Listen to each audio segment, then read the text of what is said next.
Ngayong araw mga kuis, magluluto naman tayo ngayon ng sobrang basic at sobrang dali na chicken wings steak. Nakaluto na kasi tayo ng beef steak, pork steak.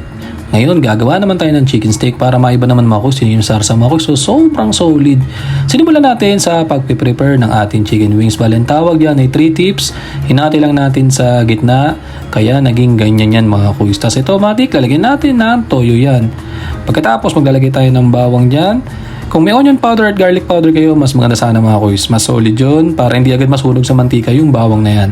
So maglalagay tayo ng kalamansi dyan, acidity. Tapos maglalagay tayo ng konting pampalasa dyan mga kuis. Pagkatapos yan, imamarinate lang natin yan ng mga 20 minutes. Tapos yan, haluin natin ng ating dirty hands when cleaning hands yan mga kuis. After mga 20 minutes, iprito na natin yan mga kuis. Ganyan lang kabilis mga kuis magluto si Kuis Job. Ang gagawin lang natin dito, piprituin lang natin ng katamtamang apoy yan para hindi masunog. Kasi pag toyo talaga mga kuis ang minarinate natin, madaling masunog yan.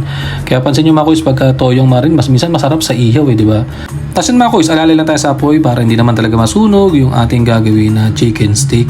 Mga kuis, ngayon ko lang nagawa to. Alam ko marami naman nakagawa sa inyo pero baka ibang part yun. Sa akin, chicken wings steak. Pagka ganyan yung kulay niyan mga kuis, sunog na yan. Ano pa bang gagawin natin dyan? Huwag na natin kainin yan. Pero hindi pa naman mga kuis. Yan, napakaganda mga kuis. So golden dark brown.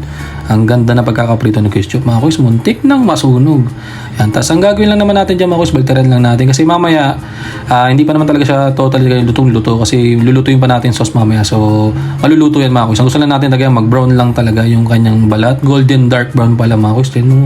Sobrang malapit ng masunog. Pagkatapos yan mga kuis, ang gagawin natin dyan, igigisa lang natin tong pantoppings natin ng sibuyas na puti na bilog na bilog. Yan mga kuis. Sosote lang natin dyan. Pwede rin naman pantoppings sa uli mga kuis. Pero ako lang kasi gusto ko lang ma-deglaze lang talaga yung nasa ilalim. No? Kasi talagang masusunog na mga kuis. Pero sayang kasi mga kuis, hindi pa naman niya mapait. Pagka ganyan, nandyan talaga yung pinakasikretong sarap ng niluluto natin. So habulin natin, i-deglaze natin, kakaskasin natin mamaya yung mga kuis. Hindi natin hayaan, masunog yan. Ahon na natin yan. Tapos ito, gisa na tayo ng sibuyas na pula. Pagkatapos yan mga kuis, haluin natin, dideglaze talaga yun. Nakita nyo yung itim dyan mga kuis, hindi yan mapait, promise mga kuis.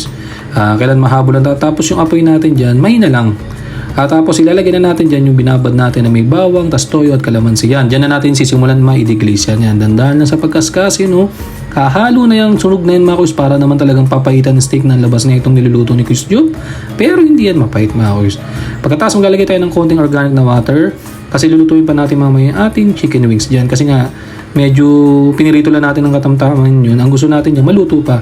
Tapos yan mga kuis, lagyan na natin yung pinirito nating manok kanina. Kasi ito, pakukuluin lang natin ng mga ilang minuto siguro yan. Tatakpan natin yan. Para naman, kasi medyo hilaw pa yan mga kuis yung loob niyan. Yung labas lang talaga naluto niyan. Para naman talaga mapalambot din natin. Para solid naman. Kumbaga juicy yung loob mga kuis. Tapos yan, kung nakita nyo mga kuis, so kulong-kulo na talaga. Pagka ganyan na yung kulay niya mga kuis, medyo malapit na matuyot ng konti. Ibig sabihin yan, goods na yan, naluto na natin ng maayos. Naglagay tayo ng butter dyan sa huli. Ang sarap niya mga kuis ha. Pag nagluluto kayo ng steak mga kuis, lagyan nyo ng konting butter sa huli. Sa huli nyo lagay, wag sa una kasi nga, parang creaminess ng butter, nandoon pa rin. Tapos yan, toppings na natin yung ating ginisa kanina na sibuyas na puti. Ang sarap nito mga kuis. Ang naisip ko talaga dito mga kuis, kanin bahaw na may tutong. Ayoko nung mait na kanin dito mga kuis kasi parang pag mait na kanin, ang init pa ng ulam, para namang, alam mo, gusto mo nang kumain tapos napapasok ka pa, aray ko, di ba mga kuis? Pagka ganyan mga kuis, kanin bahaw tutong, yun ang pinaka-the best dito. Kaya yung pagkatapos nito mga kuis, lilipat mo yung pinakamanok tapos doon ilalagay yung kanin sa may pinaglutuan. Ang sarap niyan. Yan mga kuis ha, nakaluto tayo ng sobrang basic at sobrang dali na chicken wings steak. Tara mga kuis, kain. Salamat.